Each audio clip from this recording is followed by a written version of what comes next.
I noticed earlier that you said advertisement. A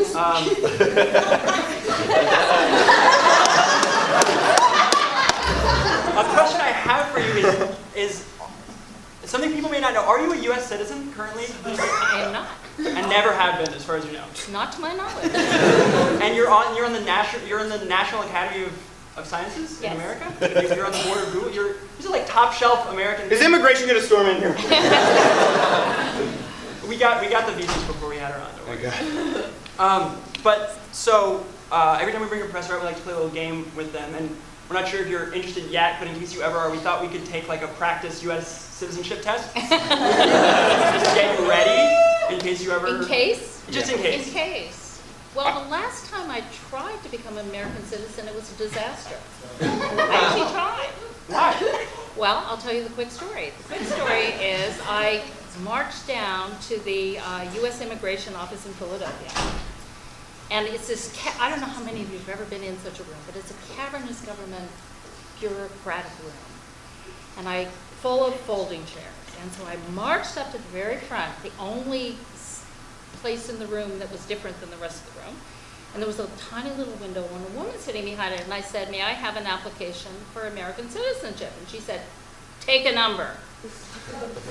I said, I'm fine. I'm happy to take a number as long as I'm actually in the right room. Take a number. I took a number. I went to my seat. I sat for 3 hours. 3 hours. My number finally got called. I went up to the window and said, I would like an application for American citizenship. And she looked at me and said, you're in the wrong room.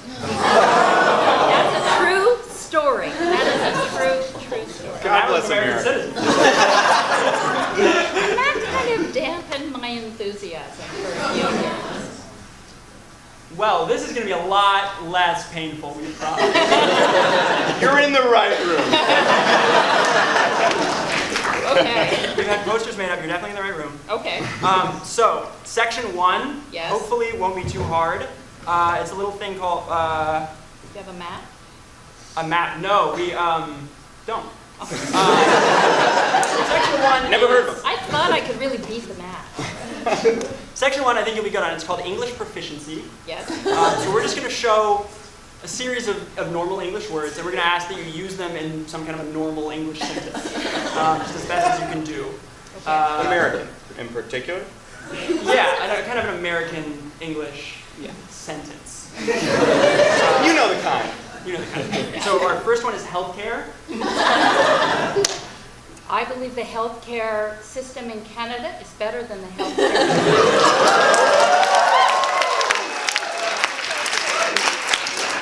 I would say that. I would say that too. The second one is endowment. I love the Princeton Endowment. It loves you. The next one, normal English word, Shirley Palooza. Shirley Palooza was the most fun I've had in a very long time last spring. It's true.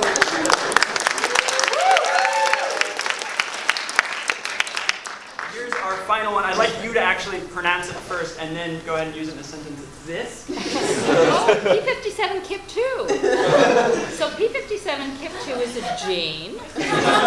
And it's a gene that it's really interesting. So it's a gene that is only expressed when you inherit it from your mother. I got my mom's Levi.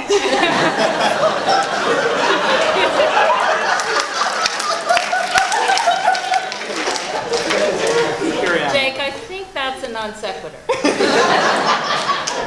on, man. And so you inherit a copy from your father, but the copy is completely silent, and it's silent for your entire lifetime. So Jake? Yes. What question would you ask about that?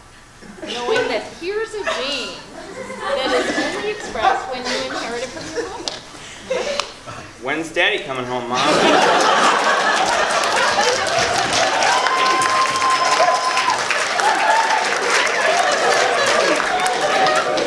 Interesting.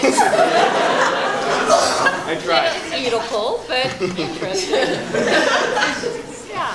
I'm no scientist, Shirley. I can see that.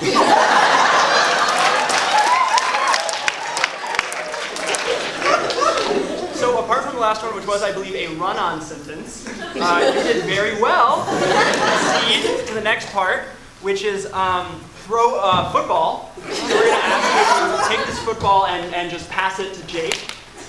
Your nearest ready? Jake. Yes. You pass.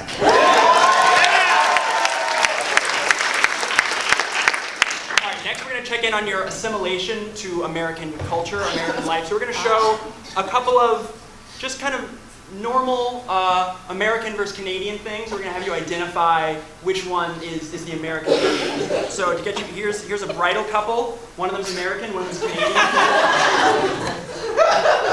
They're both getting married.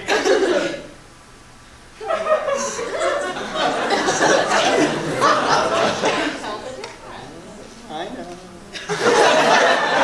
What's the difference? Were you given the crib sheet? No. It's just a guess.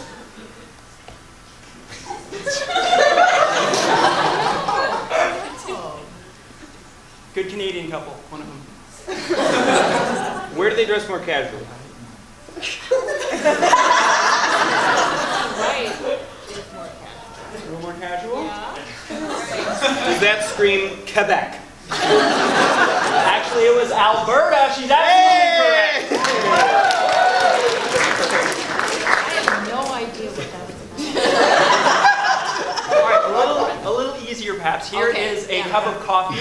One American and Yeah. one Canadian. about. That one I got. Mhm. So on the right is Starbucks, which is American, and on the left is Tim Hortons that I think is being bought by an American company. So it's going to soon be Canadian. There's actually a trick. This cup of Tim Hortons is from Detroit, where they already have Tim Hortons. This cup of Starbucks is from literally anywhere.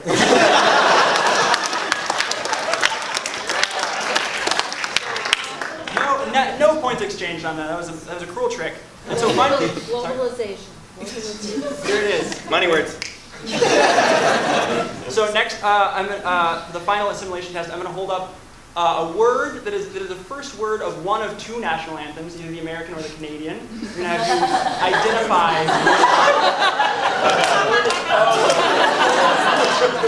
which national anthem, Shirley.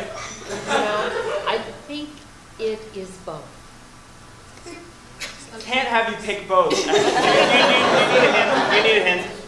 Yeah. Oh, the United States of America. Oh, the United States of America. I tricked you.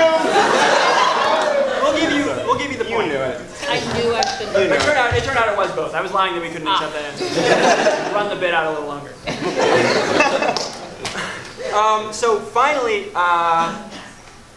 we have the section called oratory, which is where we will give you a classic speech from American history, and I want you to give a kind of a rousing presidential sort of delivery of it. So here, if you're ready, here's the speech, and just, imagine your old Abe Jackson.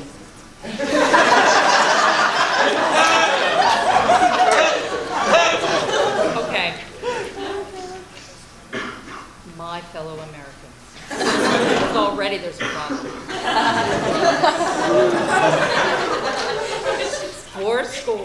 7 years ago, I had a dream of a date that will live in infamy. I do believe that this is a synthesis. All right. That's it as well. The only thing we have to fear is that what you can do for your country.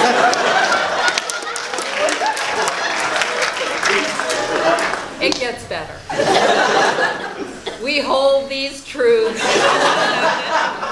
indivisible with liberty and justice from one sea to shining sea.